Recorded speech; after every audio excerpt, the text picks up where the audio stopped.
Está no ar mais um Justiça do Trabalho na TV, produzido pelo Tribunal Regional do Trabalho de Santa Catarina. Nos últimos anos, o Poder Judiciário tem avançado na instalação do processo eletrônico. Ao todo, são mais de 40 sistemas.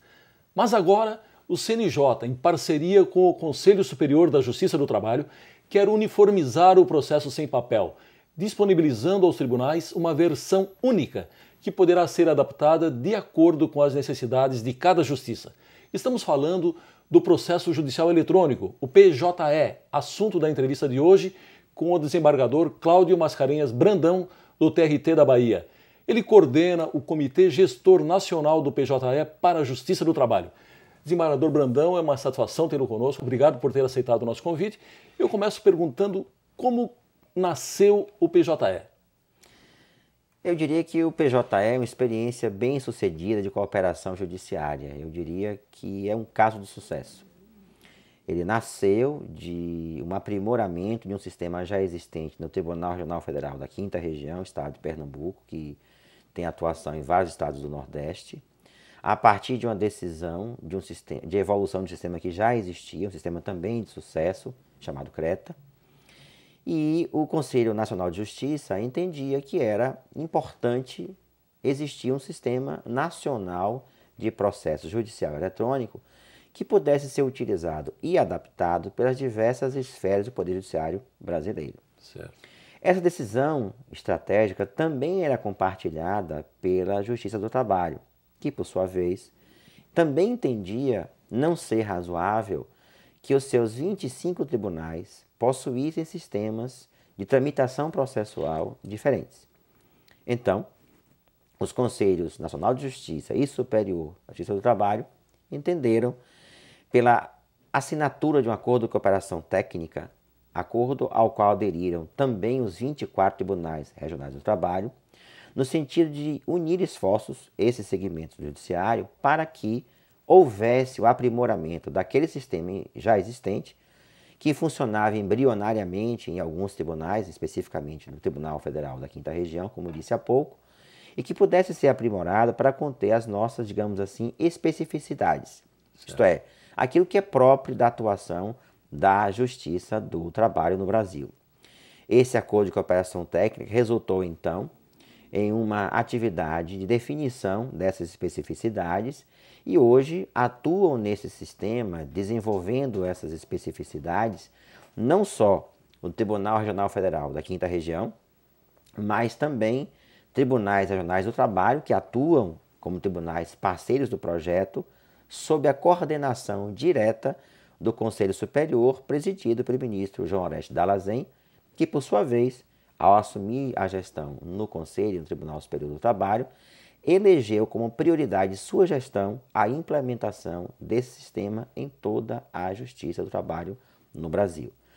Então, quando eu disse que é uma experiência bem sucedida de compartilhamento de experiência do Judiciário, é porque hoje nele atuam segmentos da Justiça Estadual, Federal e do Trabalho, além dos conselhos, como disse eu, Conselho Nacional de Justiça e Superior da Justiça do Trabalho.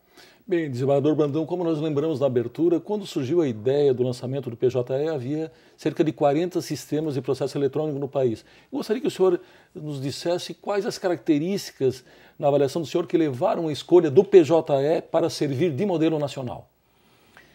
Várias características eu poderia resumir. A primeira delas é porque já existia a ideia de uma análise de sistemas que existiam em tribunais que cumprissem alguns requisitos.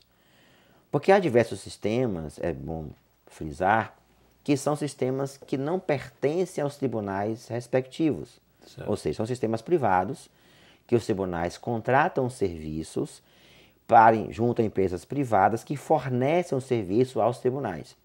Essa premissa, estrategicamente, foi tida como não adequada para a Justiça do Trabalho. E também assim entende o CNJ. Entendem esses conselhos, como já mencionado, que deve pertencer ao Poder Judiciário brasileiro a inteligência e a propriedade desse sistema que é utilizado na sua principal atividade, que é a função jurisdicional. Além disso, há outros requisitos que compõem essa decisão estratégica.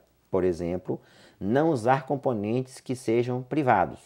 O PJE não usa componentes que não sejam baseados nos chamados softwares abertos, sistemas abertos, softwares públicos, de acesso público, sistemas gratuitos.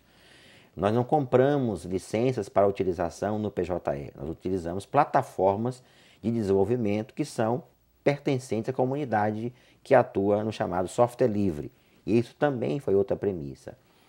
Então, podemos dizer que, analisadas diversas premissas que deveriam compor esse sistema nacional, concluiu-se que aquele que melhor reunia era o chamado PJE, que já vinha de uma experiência bem-sucedida do chamado Sistema Creta, já utilizado no TRF da 5ª Região. Muito bem, há alguns anos houve uma tentativa da Justiça do Trabalho de implantar um sistema que unificasse aí minimamente os procedimentos das mais de 1.300 varas instaladas no país. Foi, digamos assim, uma espécie de embrião da ideia do PJE. Por que não deu certo?